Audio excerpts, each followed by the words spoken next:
Or you can't.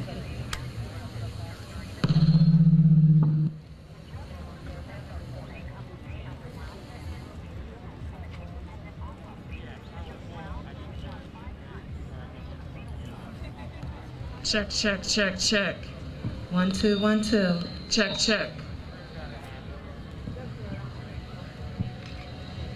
You're not.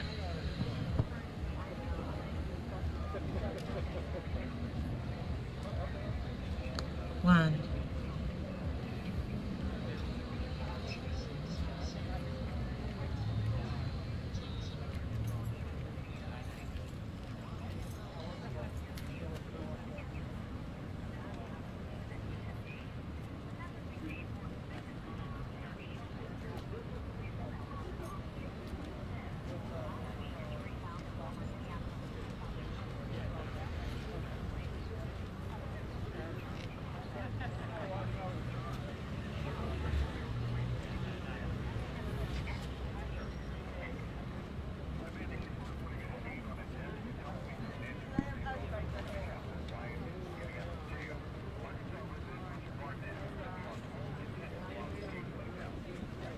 Hey everyone, thanks for watching. We're here outside the University of Pennsylvania in West Philadelphia. There's a protest by members and supporters of the MOVE organization. There's been a scandal. No peace!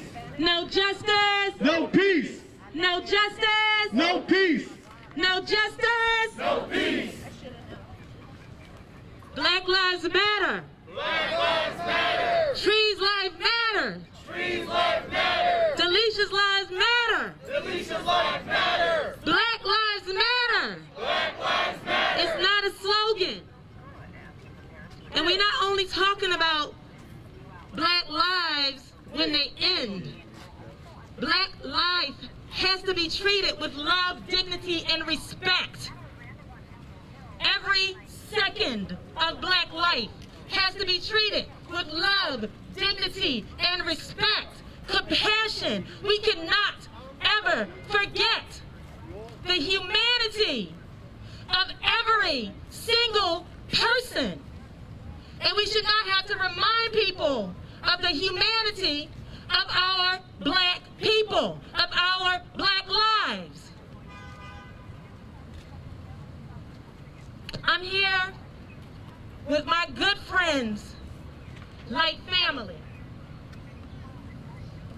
Mike and Pam here are such beloved people to me. These are people who are strong, powerful, resilient, and who shine magnificent light. And when I think about why we're here, I also think about the reality that we could have lost either of them in the same way that we lost the 11 individuals that we are here remembering at this moment. We talked about Tree and Delisha, and Mike remembers them for us. Mike might not have been able to be here to do that. He could have just as easily been in that house with those children that day. And I come here and I've been thinking about being here and having to speak about this fucked up ass shit. That's right, that's right. That's right, don't be nice. And I have to try to be careful because I don't want to say words that hurt my family while I have to talk about this fucked up ass shit.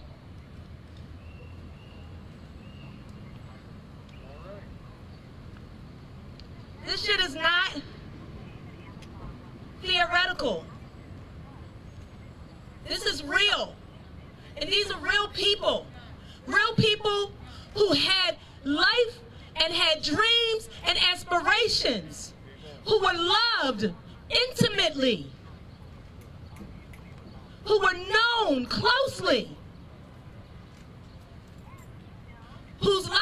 taken senselessly, thoughtlessly, with no regard.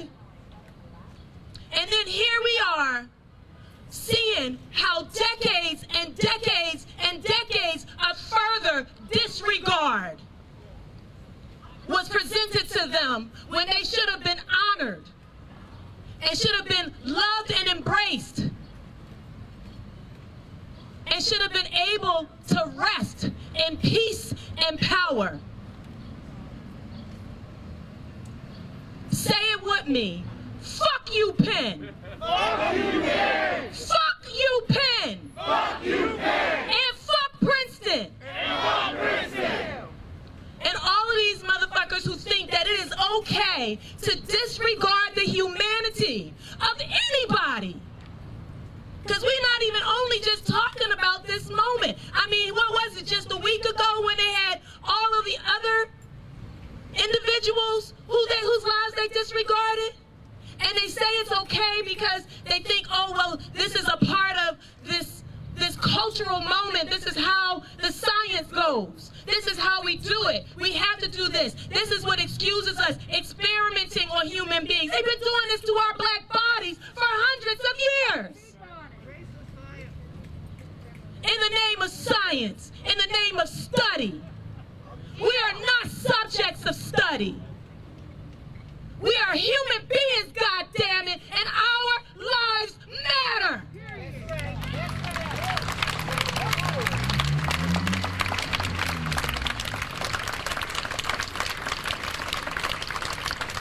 And I'm tired of all of this suffering that has to come with being in this fucked up ass place. And we are here to say, no fucking more.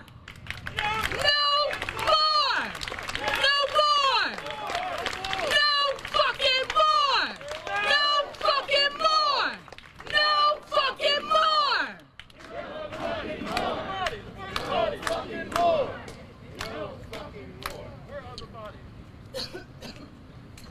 Excuse me. We're gonna have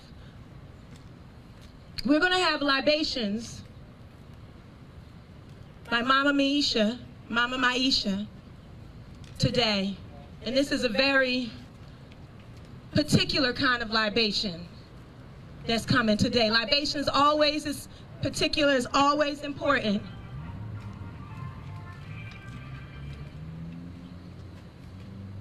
I don't want to. Here we go. Oh, okay. There we go. Thank you, Mama Maisha. You know, I've done hundreds of libations, but this one digs deep. Because in African tradition, ancestors are revered. This is why we pour libations, because we're supposed to remember them. We're supposed to honor them. We believe their spirit is still with us. And that we know we depend on their energy, their spirits, to guide us, to be the models of us of resistance, and to think of how they handle the remains of our ancestor children, who were some of the strongest of the ancestors because of their purity, because of their lives that they hadn't been tainted or touched by too much. So children ancestors are especially special to us. And to think these cretins here, these things impersonating humans in human form, got skin. I don't know what they are, but they lack humanity. They have no respect for us, living or dead. And not only do they have the remains of our babies, they got the remains of the Native Americans in there, and they're grave robbers, they're cultural interlopers, they're marauders. So this libation is to lift up the spirit of T and Teresa and all the other remains they still holding on to, the thieves that they are, grave robbers and spirit catchers.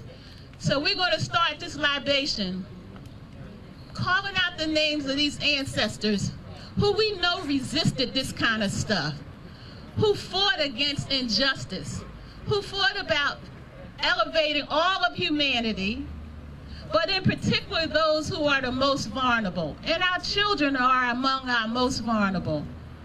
So we want to start pouring libation for the warriors, the warrior women, the warrior men, to give us strength to deal with Penn and Princeton, to get the remains of our babies back to their family so that they can deal with them in a way that feeds their spirit and honor their legacy as their bloodline, as a social family, as their biological family. So please call out the names of the warriors we need to help us stay strong to fight this battle.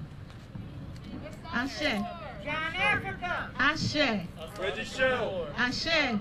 Washington. Ashe. Celebrity Africa. Ashe. Nkrumah. Ashe. Africa. Ashe.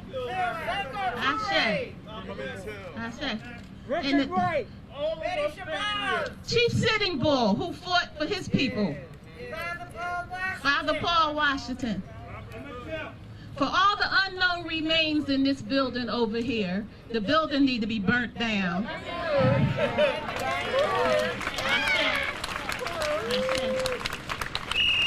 We're going to pour this libation, we're going to end this libation for the unborn, because they're on their way here to join us. As we speaking, some babies are being born. So we pour and say we welcome their joining us in this struggle, and that we want to make sure we clear some space for them, so because they're going to have to struggle. You can't avoid the struggle, you know. And they on their way here, and we say we building a place for them to stand next to us in this struggle, and that we want to prepare them to struggle, prepare them to stay steadfast, prepare them to respect all of humanity, living and dead, and prepare them to challenge these institutions that have no regards to anything except the dollar. Ashe? Ashe? Ashe? Ashe?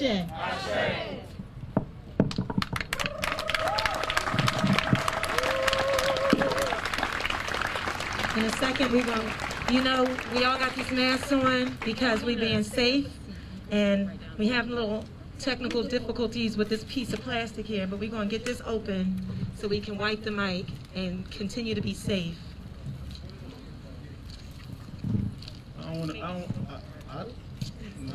It don't look like it's.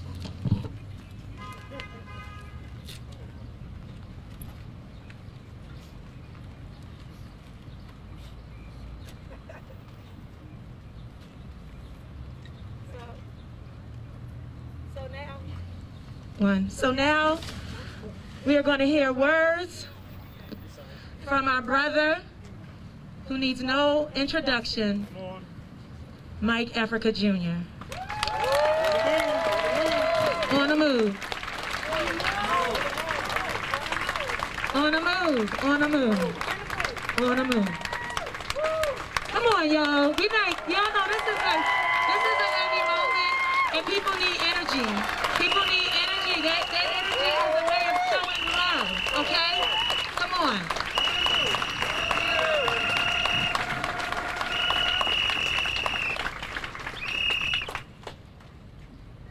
On the move. On the move. On the move. On the move.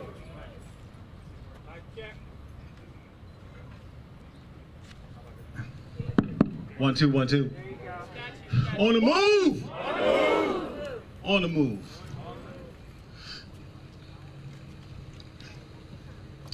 First, before I say anything, I want to thank everybody that's showing this love for my family, for my sisters, for my Move brothers and sisters that were murdered on May 13th, 1985. Mama Maisha said that building needed to be burned down. I couldn't agree more. See,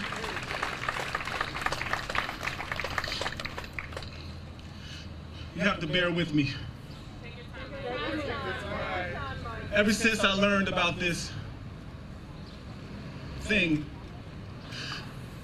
that keeps happening, and I can't stop it. I talked to my mom about it yesterday, and she was trying to encouraged me to do some breathing exercises.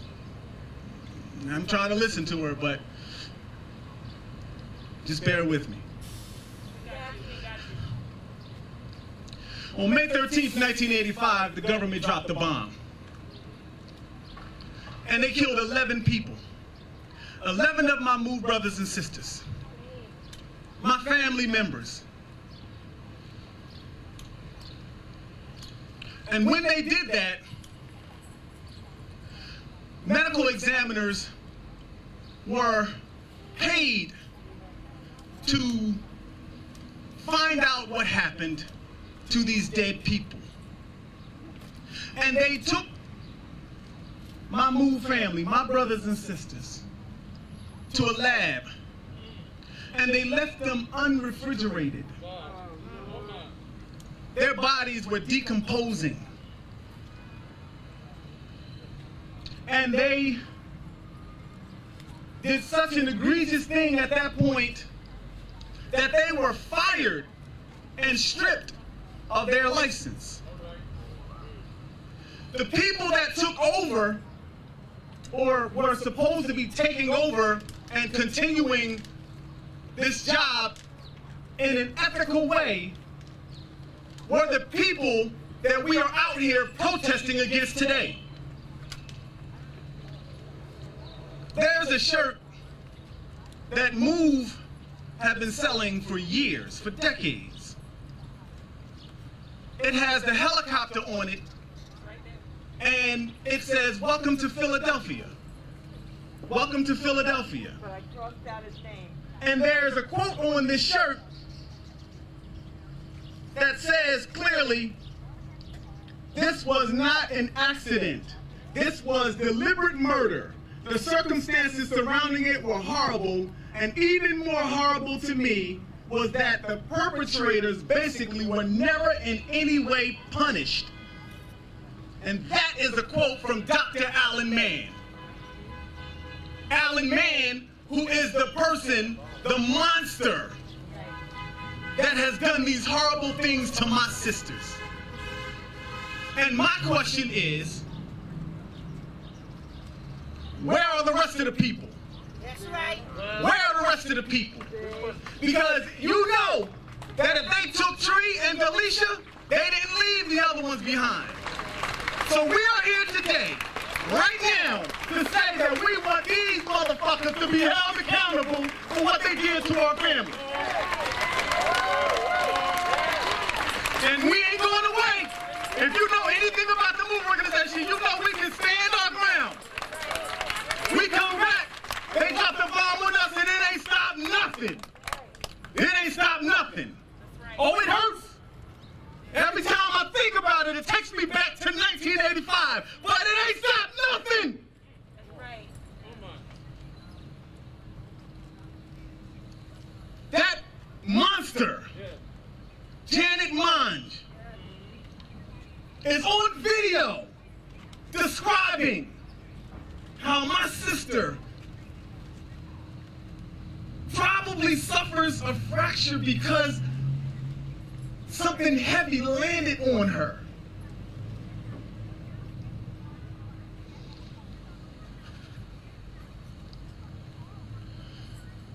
It is impossible to call these monsters people or women or men, because they are monsters. Everything that Move was accused of being dirty, rotten, ugly, whatever, is exactly what these people are.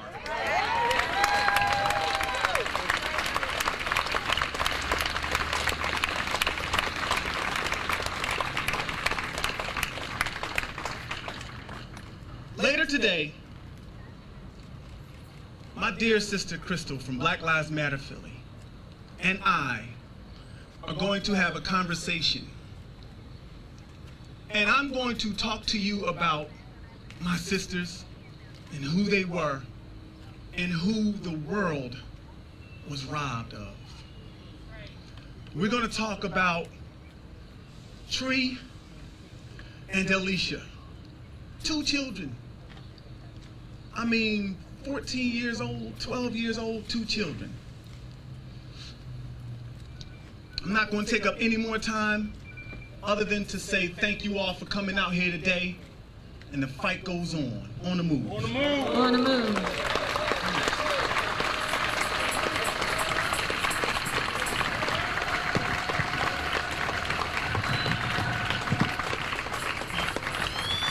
Crystal is also my dear sister, and she's going to come up here now. On the move. Say on the move. On the move. On the move. On the move.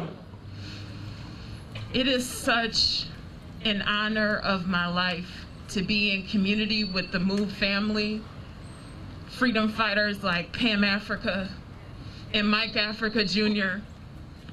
And I am so happy to see as many people out here today to stand with the Move family. I wrote some words down because I'm afraid that I will just burst into tears like I've been crying every single day since I found out that my employer is housing the remains of Delisha and Tree Africa, who were disrespected in life, who've been disrespected in death, who have been disrespected in the media reporting of this travesty. So today, before we go any further, we want to remind you all of the human beings whose lives were stolen. Yes, we are here to seek justice for Delisha and Tree Africa, whose remains were held without consent in Penn Museum for decades. But as we seek justice for this specific atrocity, we remain grounded in the reality that this would not have been possible if there was not a first prior atrocity, that of the bombing of Move headquarters. The lives of 11 people, 5 children, and 6 adults were viciously taken at 6221 Osage Avenue on May 13th, 1985. I need to take this off, y'all. It's restricted me. And now it's stuck in my little hoop situation. Thank you. Most people don't fully understand the extent of the brutality and violence that happened on Osage Avenue. The Move bombing, quote unquote, is the popularized way to refer to what happened on May 13th. But it minimizes and it also obscures the fact that it was not a bomb that killed 5 children and 6 adults and their animals. It was the intentional decision to, quote unquote, let the fire burn and to eliminate the possibility of their survival by shooting 10,000 rounds of bullets for over 90 minutes into the Move home and dropping a second bomb on the front porch, even as Move members tried multiple times to escape. Most people don't even know the names of the beloved family members and community members that were stolen. How many of you know their names? This is not a pop quiz, y'all. So before we go any further in the program, we will follow the spiritual traditions of our ancestors and call the names of the 11 human beings whose lives were stolen. And when I say their names, we will take a moment of silence for each life, each valuable, beautiful life, and say Ashe. We begin with the children whose lives should have been protected. Tree Africa, 14 years old.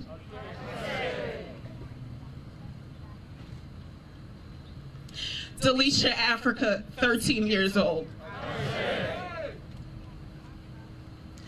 Netta Africa, 12 years old.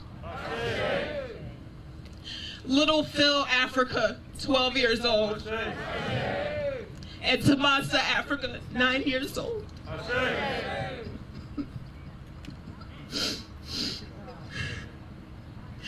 for the adults whose lives should have been respected. Rhonda Africa. Teresa Africa. Frank Africa. Raymond Africa. Conrad Africa. And John Africa. Know their names. Remember their names.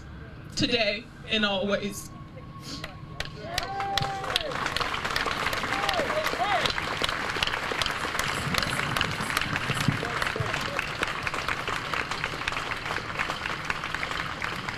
Now, as you may know, the city of Philadelphia issued an apology for this bullshit. And that's right. And that was done through Sister Jamie Gautier, who's going to speak here now, the reasons behind the decision to facilitate that.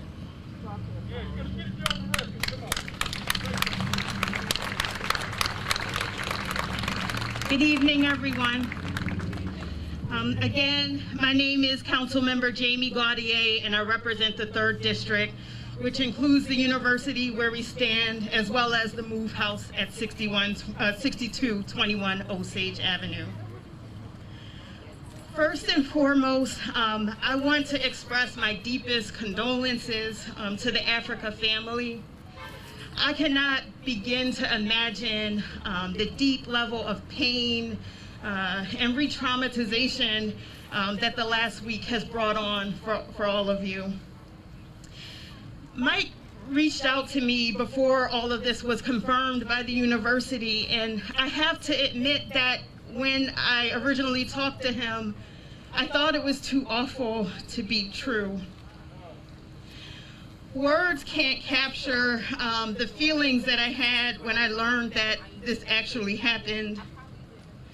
I was sickened and dumbfounded and enraged. There is no possible justification for this barbaric disrespect of Black lives. They receive neither justice nor peace in life or in death. We are now approaching the 36th anniversary of the Move bombing and the terrible fire that was allowed to burn. Back then, Tree and Delisha Africa and 3 other children, along with 6 adults, were killed by our own city government. These are the remains of children who died at the hands of the state, and even in death didn't receive even a modicum of respect or dignity. It's disgusting. The University of Pennsylvania has apologized for its role in this situation, but an apology is not enough. Saying it won't happen again is not enough.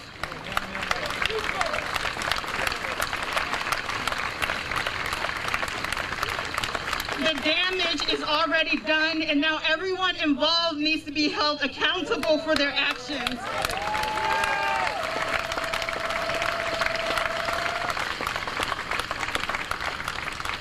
The Africa family is owed a full explanation of what happened by the university and by the city of Philadelphia, who transferred the remains to Professor Mann without consent. And the family is also owed some form of restitution to compensate for this egregious act.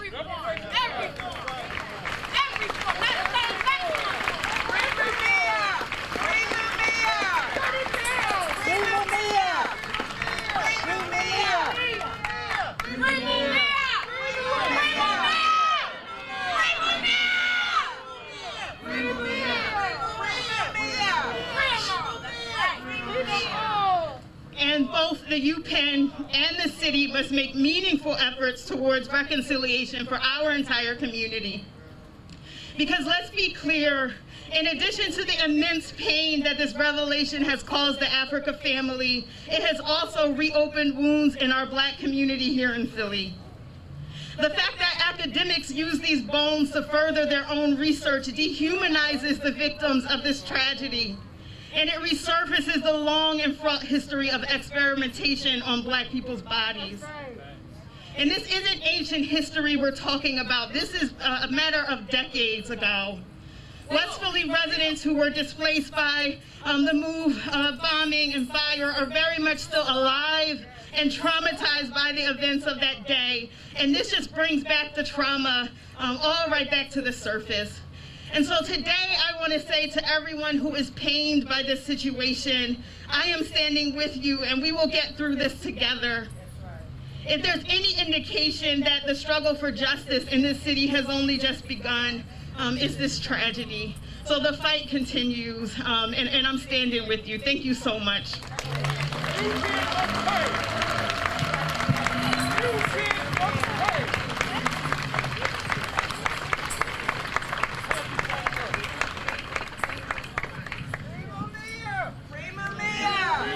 Free Mumia. So, one of the people who wrote and informed the public about this is our good brother Abdul Ali, who's going to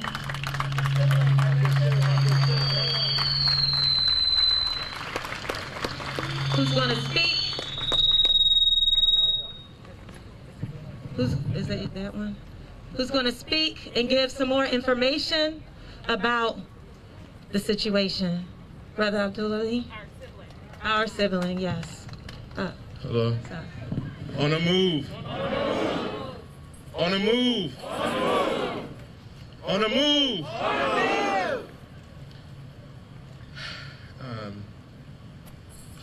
I first want to say the names Tree Africa and Delisha Africa. And I want us to just think about them for a moment in silence.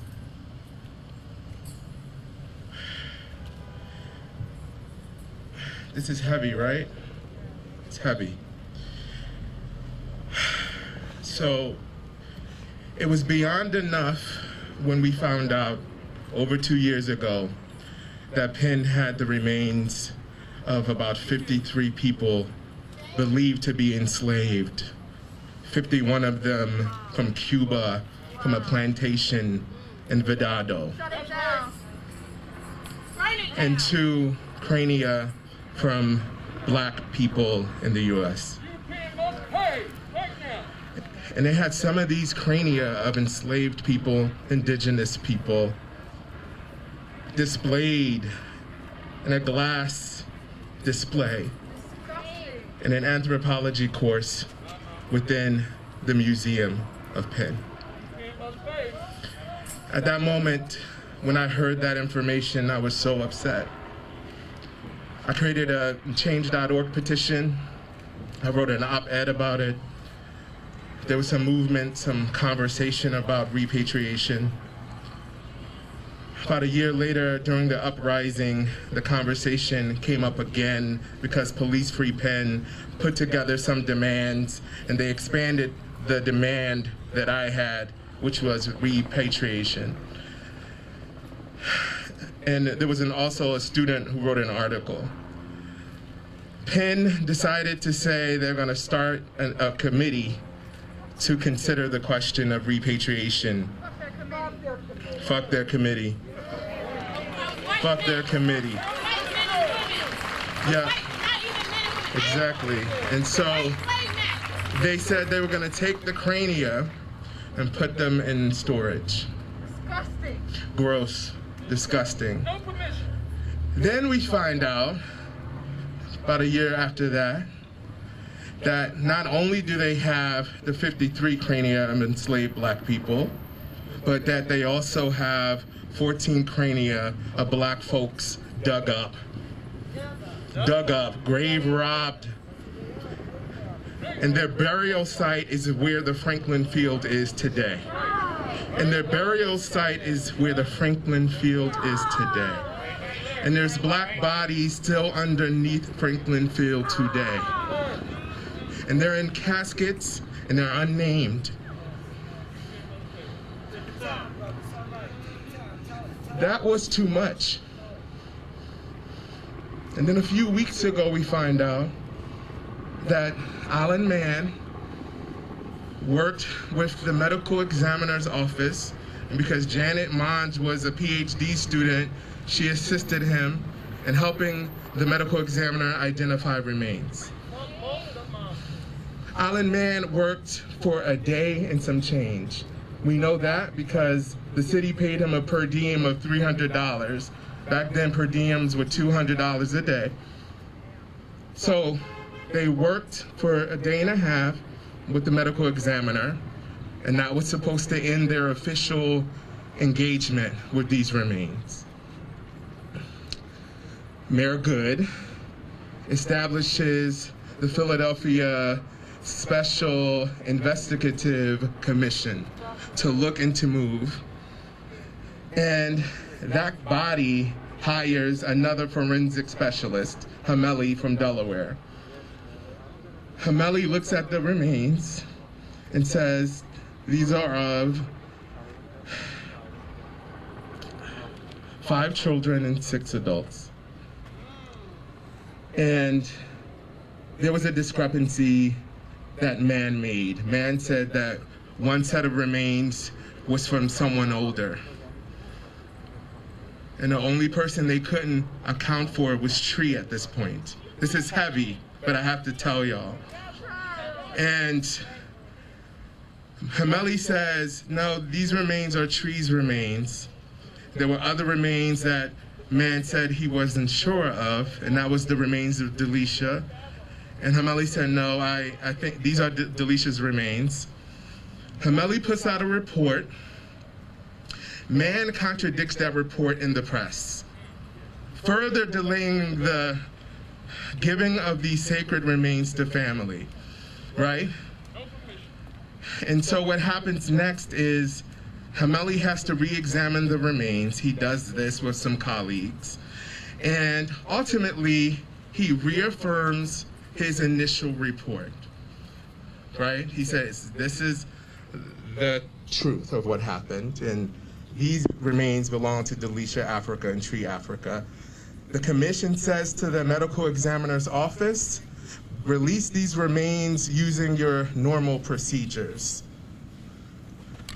Are you following me? Yes, sir. And so, family who were on the outside because moms were imprisoned held a ceremonial funeral for Tree in November of '85 because the city had yet to give them the remains. The remains finally were released in December 1985. The medical examiner was supposed to hand over all the remains. The funeral for Tree and her sister Netta was a joint funeral held on December 14th, 1985. So family who were on the outside, not mom, believed that they had buried Tree on December 14th, 1985.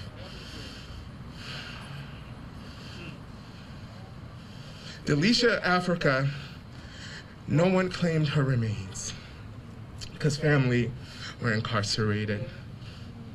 And so the city gave those remains to a politician who owned a funeral home. I forget his name at this moment, but I can find it again. He buried those remains in 1986. So why is it almost 36 years later, actually 35 years later, because that video where Janet is holding up some remains of Tree, that happened in 2019. So about 35 years since they were murdered by the state. They were held, parts of their sacred body were held in a box.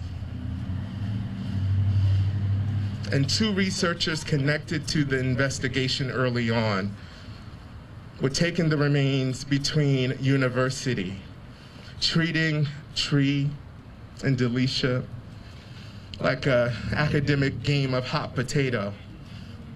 This is disgusting. This is gross. This is disgusting. This is gross. This is not normal. This is not right. This is not okay.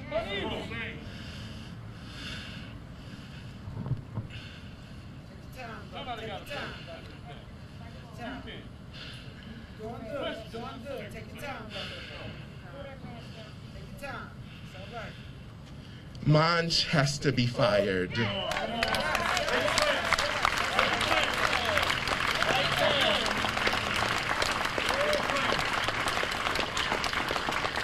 I stand firm in the demands of MOVE. Free Mumia Abu Jamal. Free Mumia Abu Jamal. Free Mumia Abu Jamal.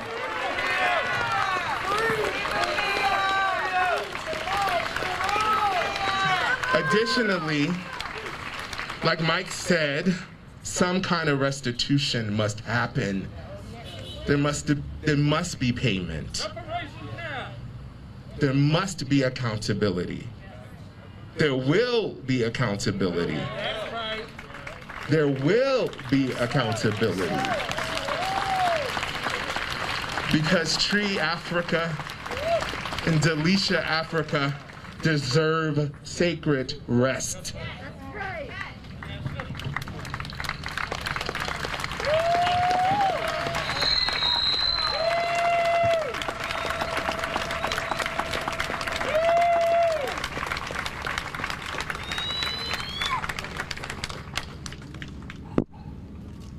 So, again, we're talking about people, children who were closely held and loved. And we're going to hear the words now of Delisha's sister, Yvonne.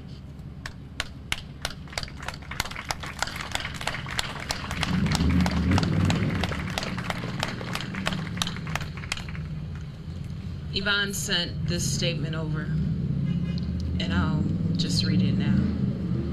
My name is Yvonne M. Orr. Although I can't be with my family in person today, I wanted to inform the people of the treachery of this government it is still perpetuating against my MOVE family. Specifically, the two articles in the Inquirer, in the article in the Guardian that covered the defiling of what they claim are the remains of our family members. The latest revelation of horrific acts perpetrated against my family is right before May 13th, 2021, which marks the 36th anniversary of this government's horrific bombing in their attempt to annihilate MOVE by murdering 6 adults and 5 children. As family members tried to escape the burning home, they were literally shot back into the house to burn alive.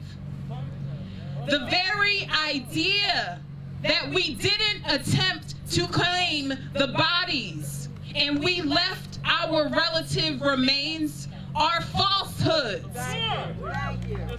Let me repeat that. They are falsehoods.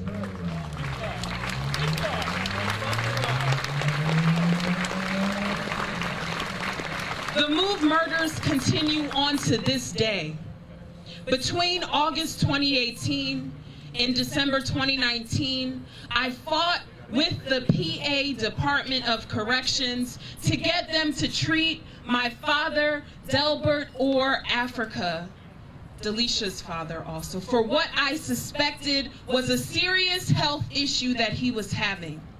After being shackled while being tested in August 2019, the prison would not allow any family members to contact Del, and did not inform family members that he'd been hospitalized and in intensive care for over a month. The horror continued for me when my father's lab results finally came in 3 months after being tested that he had prostate cancer. I begged doctors to start treatment on Daddy between October 2019 all the way up to the day of my father's release on January 18, 2020. By then, his body had been mutilated by lack of medical care. He died in June 2020, following a very painful 5 months of accelerated treatment that should have been started at least a year prior to have any hope in his survival, according to his doctors on the outside. Now hearing that the university continues to trot around the possible remains of my sister and other family members, I and my family demand that we be allowed to claim the remains of our family members. MOVE demands justice and peace for our murdered siblings, children, and the entire MOVE family. Join the MOVE family in solidarity for social injustice and the murder and use of our family members' remains to stop immediately. On a move. On a move. On a move. On a move. On a move. Show your solidarity today and follow the MOVE organization at onamove.com. Rest in peace, Delisha Africa. Rest in peace, Delbert Africa. And rest in peace, Tree Africa. Ashe.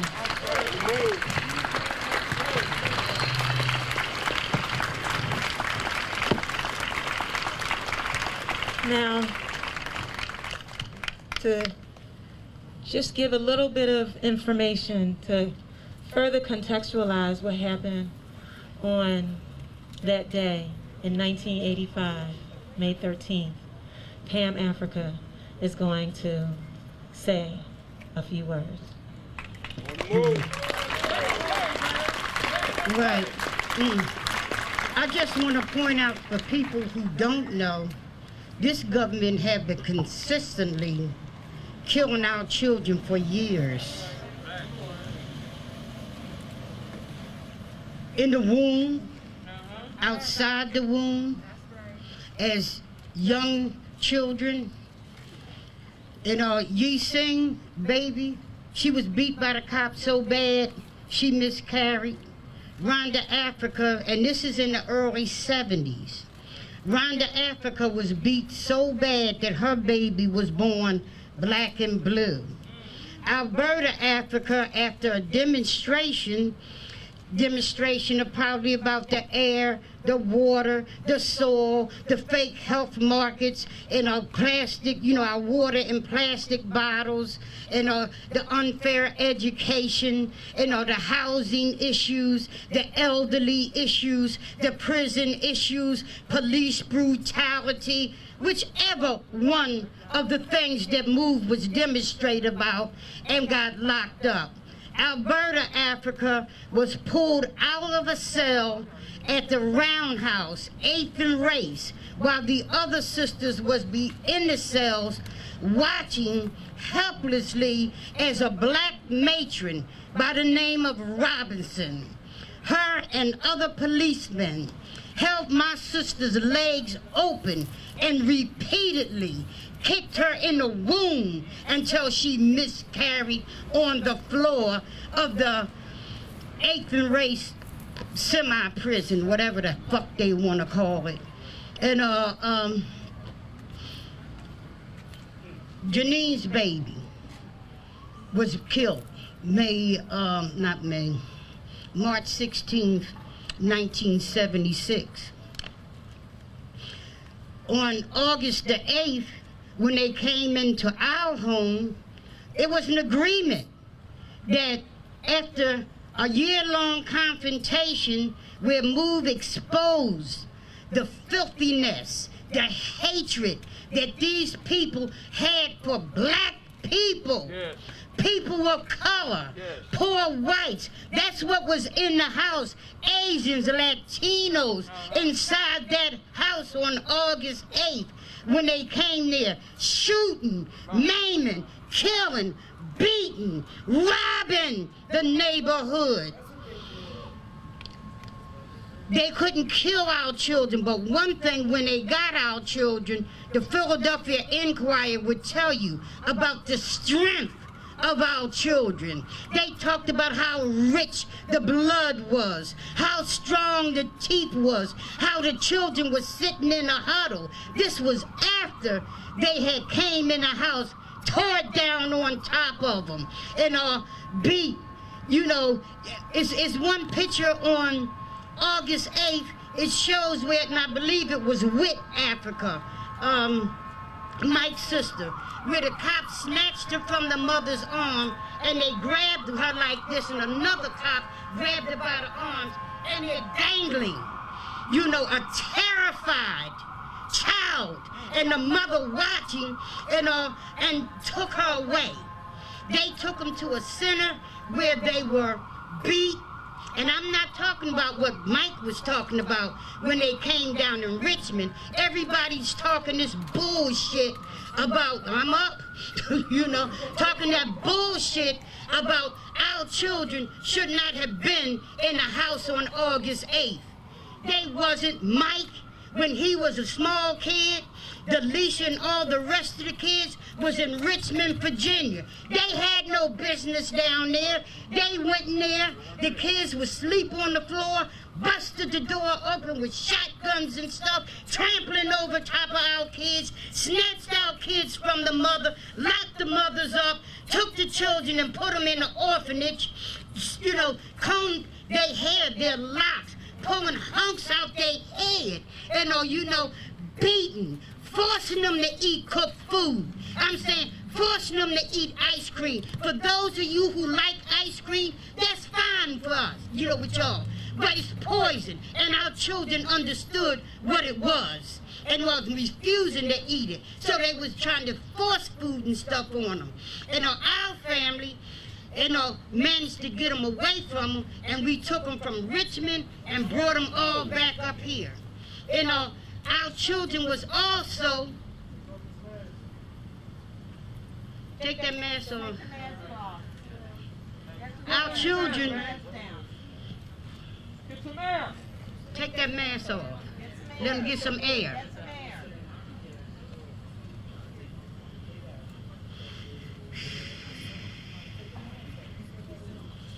Yeah, he need to get some, okay.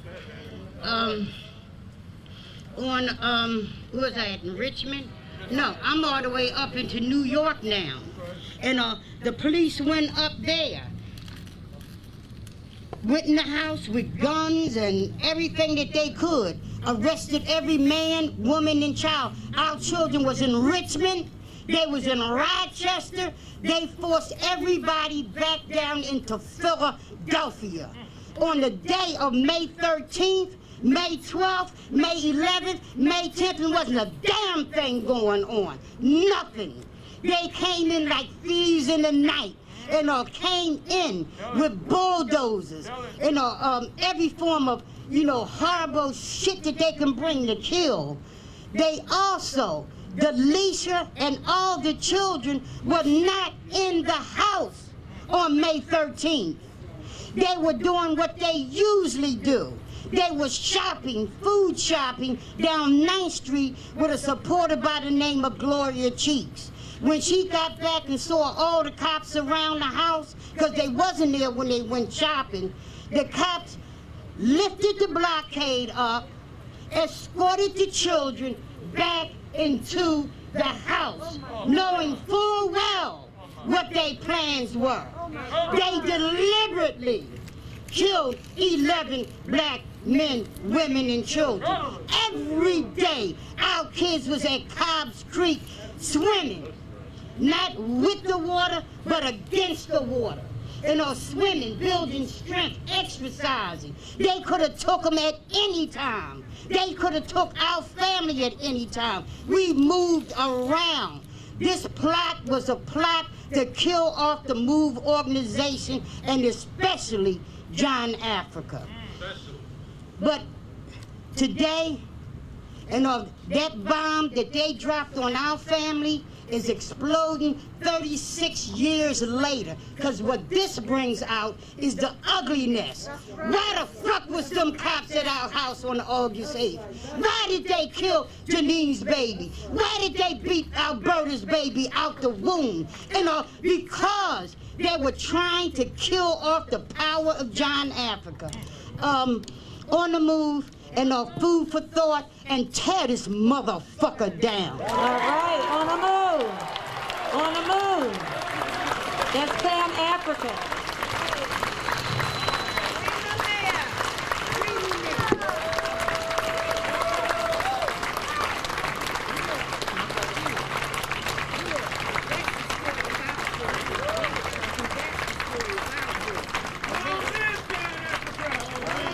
Long live John Africa. Long live John Africa. Long live John Africa. On the move. So you may have heard of Richard Wright, author of Native Son and Black Boy. His daughter, Julia Wright, has delivered this message to my brothers, sisters, siblings of MOVE. Yesterday, I was able to tell a gathering in Paris of sisters and brothers from the French colonies, Martinique, Guadeloupe, Guyana, Coyote, Reunion, New Caledonia, and Polynesia, about what has happened to the bones of your babies. I told them about the darkness of white supremacy. I told them that since slavery, we have been black Antigenese crossing over into the Forbidden City to claim the remains of our slain ones, to bury them with our ancestral rights, because beyond the laws of the masters, there are moral laws, and we are writing these laws with our flesh. Here are some words of feedback concerning your ordeal from the representative of Lenapeltier and France, Sylvian Duez. This is solidarity. Julia, what you told us at our gathering yesterday about the bones of the MOVE children made my blood ice over. All of my thoughts go to MOVE. At the time you were speaking, I was standing with my sisters and brothers from Kanaki, New Caledonia, and what MOVE is going through is an echo of their struggle to retrieve the head of their chief, Atai.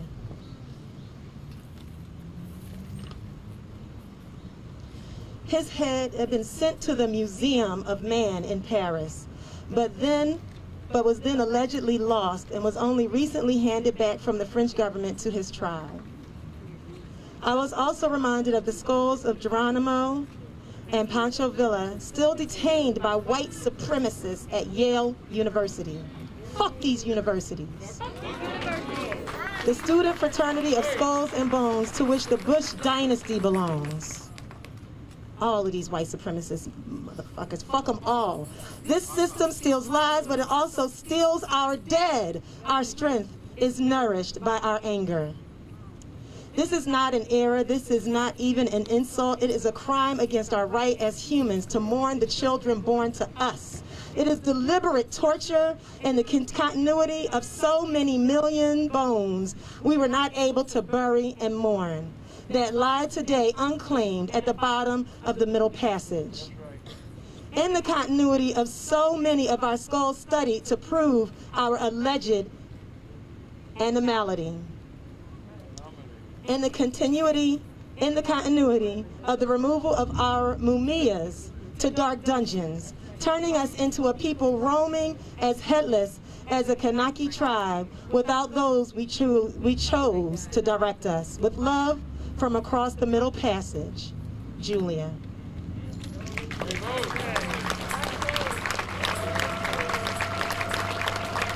Y'all about ready to take the streets? Yeah. Let's do it. We are going to have some words of closing from Mama Maisha from this part of this moment, and then we are going to take the streets. Mama Maisha.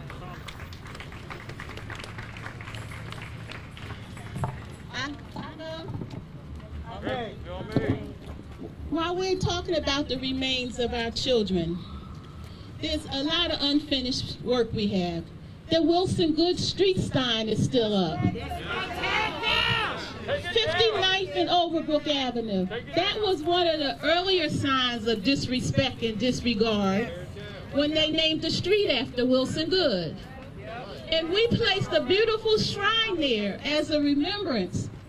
And the city moved it.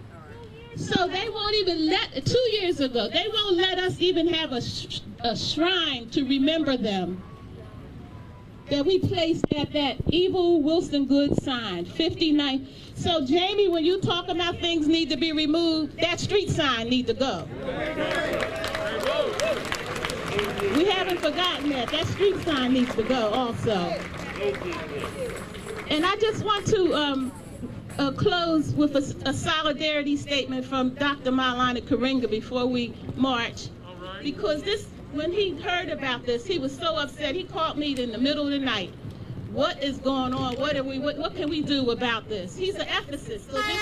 So the fact that you mistreat humans means that it just touches him deeply. Gotta put my glasses on. The recent revelation of desecration of the bones of the 2 children who were killed in the brutal, inhumane, unjust, and unjustifiable bombing of the Move communal house in 1985 speaks once again to the depraved and racist disregard too often shown towards Black people and Black bodies, living or deceased. And it speaks also to the continuing devastating impact systemic racism in this society has, not only on the way we live and die, but also how we are mistreated and disregarded even in death. And we can only imagine how much worse conditions would be if we did not engage in righteous and relentless resistance. So it would be worse if we didn't resist, people. It would be worse. We think it's bad now, but if we ain't tear shit up, it'd be worse.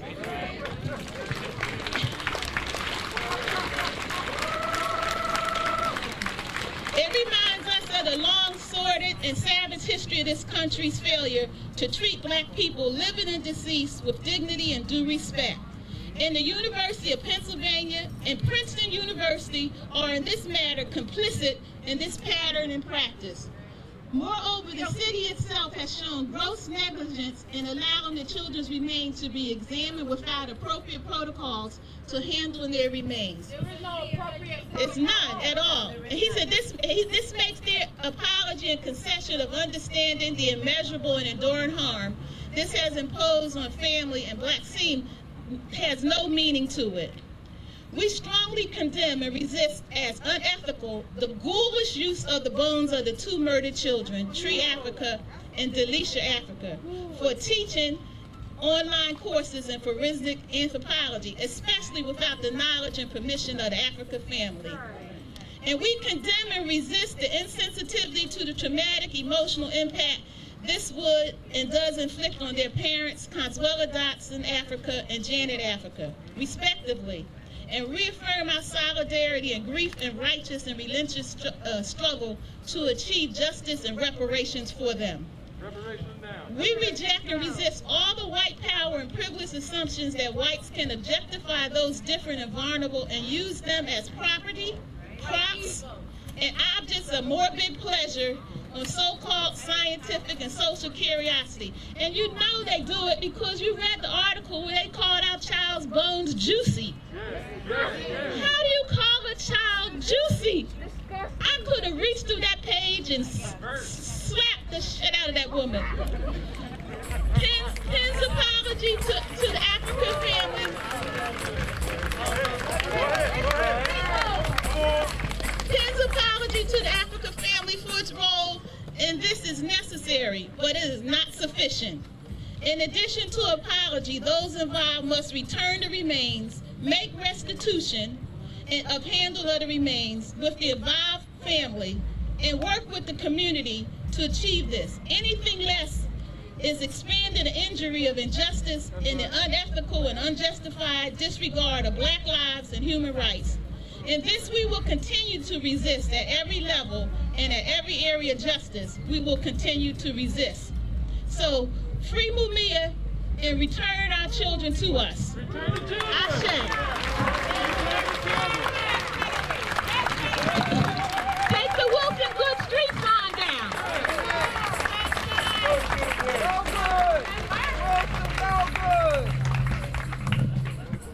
Wilson, no good.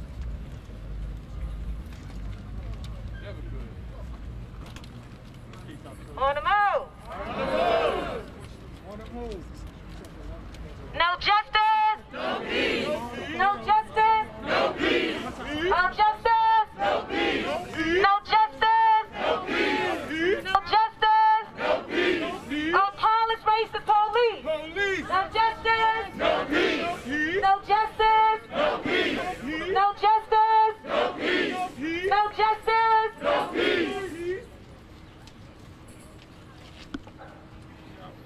When move children are under attack, what do we do? Stand up, fight back. What do we do? Stand up, fight back. What do we do? Stand up, fight back. When move children are under attack, what do we do? Stand up, fight back. What do we do? Stand up, fight back. What do we do? Stand up, fight back. When move children are under attack, That's okay. what do we do? Stand up, fight back. What do we do? Stand up, fight back. What do we do? Stand up, fight back. No justice. No peace.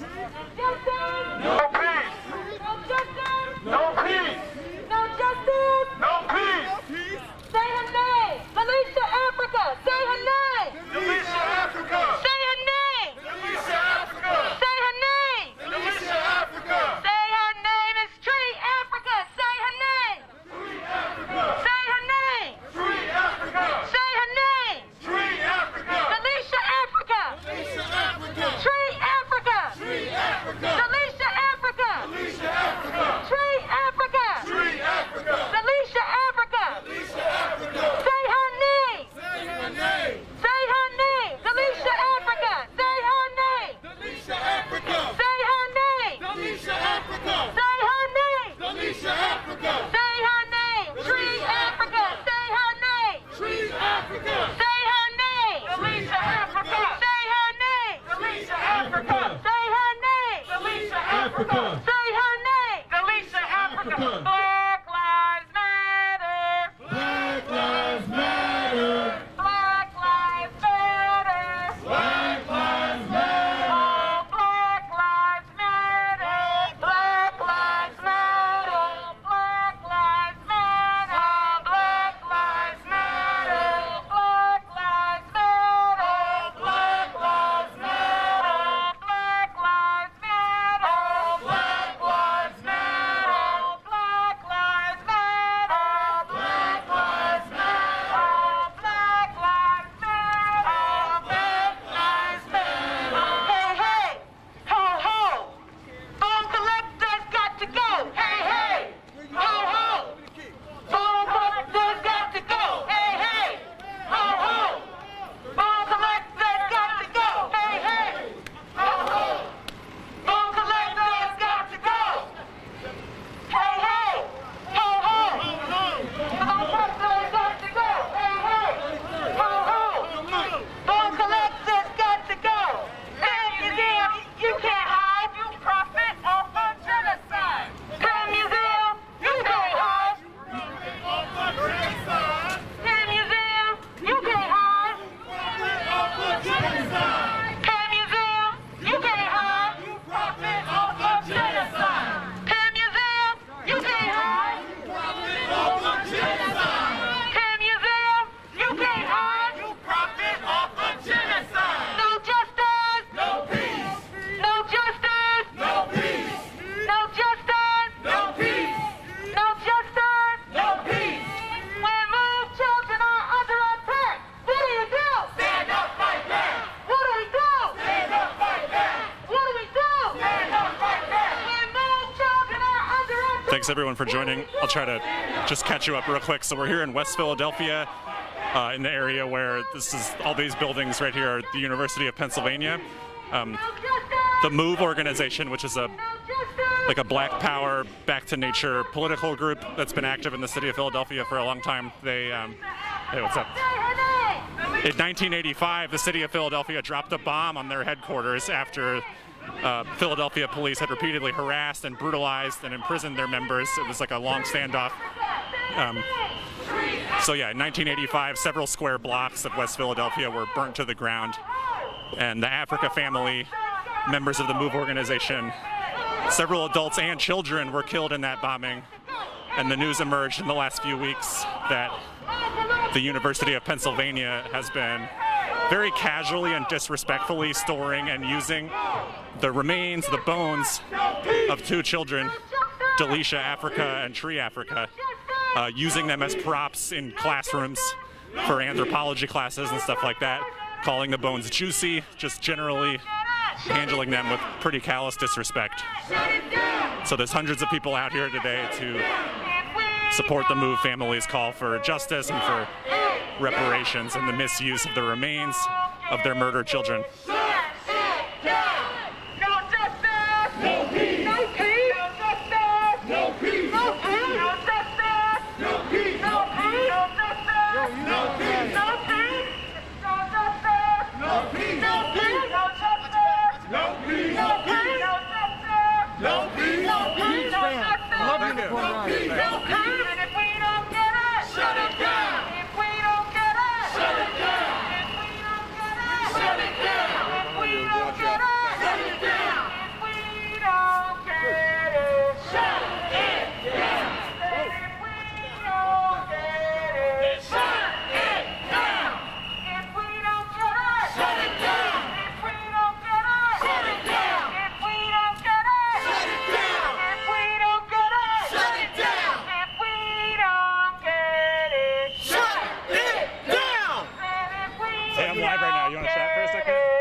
Do you mind just quick? You're gonna be able to.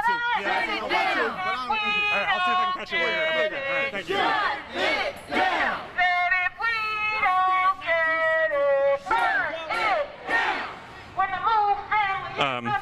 So the guy in that white car just said I was there. I think he was referring to the MOVE bombing. I'm not sure. But it's very strong local history in West Philadelphia. Many people who live here were alive during the MOVE bombing. Many people lost their homes. It's not really very far from the city's memory.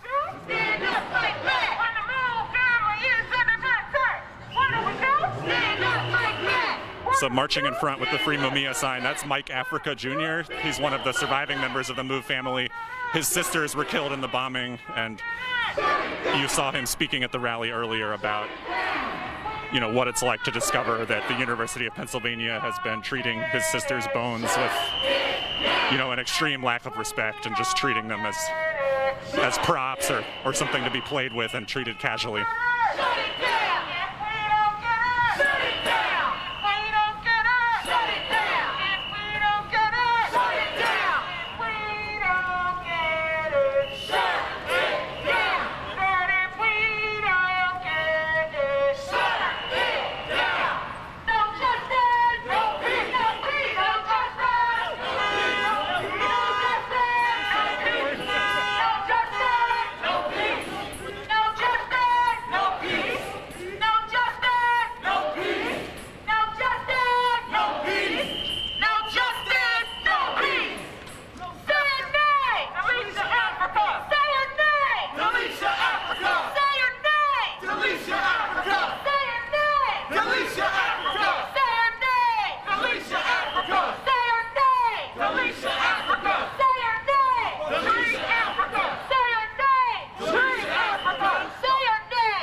So yeah, the protest about the University of Pennsylvania taking without consent bones of children who died in the MOVE bombing.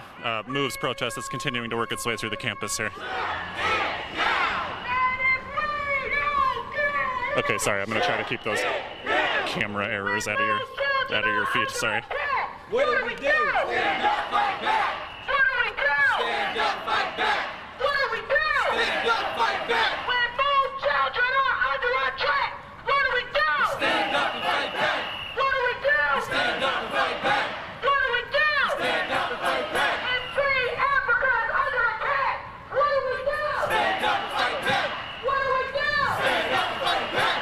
What do we do? Stand up and fight back. And Delicia, Africa is under attack. What do we do? Stand up and fight back. What do we do? Stand up and fight back. What do we do? Stand up and fight back. And if we don't get it, we shut it down. If we don't get it, we shut it down. If we don't get it, we shut it down. If we don't get it, we shut it down. If we don't get it, we shut it down. That if we don't get it, we shut it down.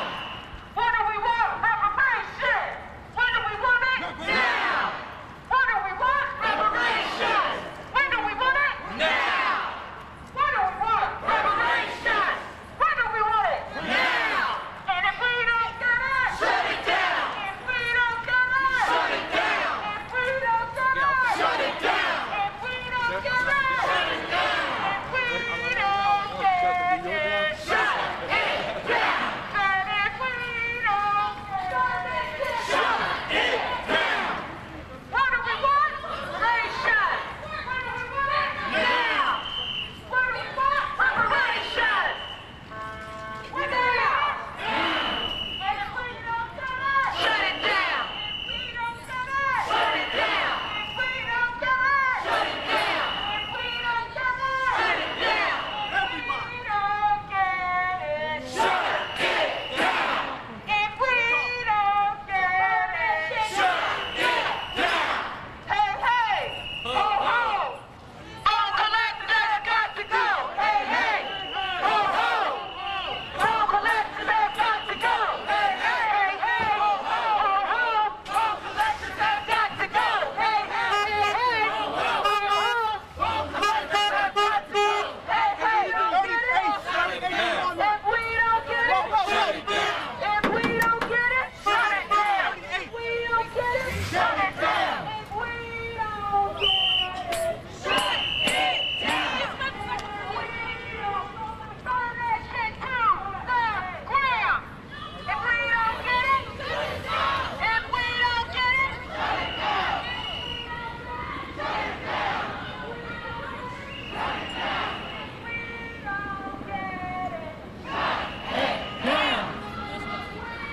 get it, shut it down. Shut it down. Shut it down. Shut it down. If we don't get it, shut it down. If we don't get it, shut it down.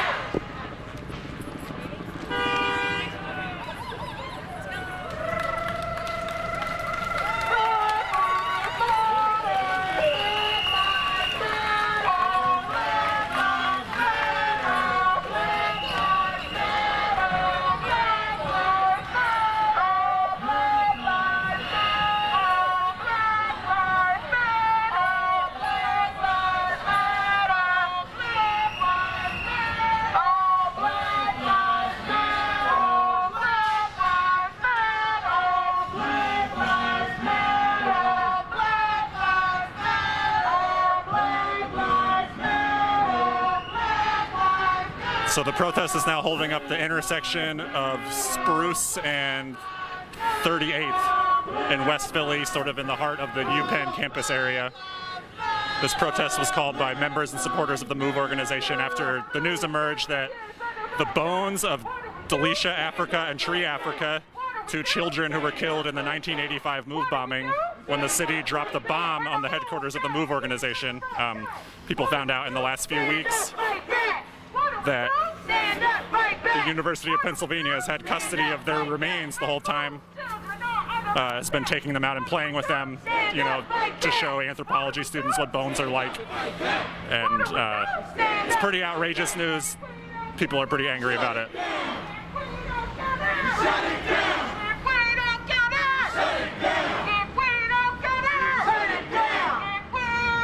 So earlier, the rally heard from Mike Africa Jr. as well as Pam Africa, who are both surviving members of the MOVE organization. And at least a few hundred people are out here to support them, to make sure the university feels their anger. Stand up, fight back! What do we do? Stand up, fight back! Treat Africa like a motherfucker! What do we do? Stand up, fight back! What do we do? Stand up, fight back! What do we do? Stand up, fight back! And if we don't get it, shut it down! If we don't get it, shut it down! If we don't get it, shut it down! If we don't get it, shut it down! If we don't get it, shut it down! Said if we don't get it, shut it down! Hey, what do we want? Reparation! What do we want it? Shut down! What do we want? Reparation! When do we want it? Now! So people have been taking up one lane of 38th here. It looks like they're moving to shut down the whole street. What do we want? Reparations! When do we want it? Right now! And if we don't get it, shut it down! If we don't get it, shut it down! If we don't get it, shut it down! If we don't get it, shut it down! If we don't get it, shut it down! If we don't get it, shut it down! If we don't get it, shut it down! If we don't get it,